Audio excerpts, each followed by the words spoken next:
బుల్లితెర anchor Rashmi Jabardasth show ద్వారా పరిచయం అయ్యి హీరోయిన్ రేంజ్లో పాపులారిటీ తెచ్చుకుంది. ఆ తర్వాత సుడిగాలి సుధీర్తో కలిసి పలు షోలు జంటగా చేసింది. అంతటితో ఆగకుండా కొన్నిసార్లు స్పెషల్ షోస్తో పెళ్లి కూడా చేసుకున్నారు. దీంతో ప్రేక్షకుల్లో ఈ జంటకు ప్రత్యేకమైన క్రేజ్ వచ్చింది.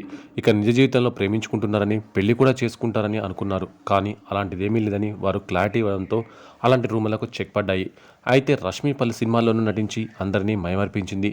ప్రస్తుతం యాంకర్గా పలు షోలు చేస్తూ బుల్లితెరపై రాణిస్తోంది. ఇక సోషల్ మీడియాలోనే యాక్టివ్గా ఉంటూ పలు ఆసక్తికర పోస్టులతో అందరి దృష్టిని ఆకర్షిస్తోంది. తాజాగా రష్మి తన ఇన్స్టాగ్రామ్ ద్వారా ఓ ఎమోషనల్ పోస్ట్ పెట్టింది. తన పెట్ డాగ్ ఇటీవల మరణించిన విషయం తెలిసిందే. అది చనిపోయి నెల పూర్తిగా వస్తోంది.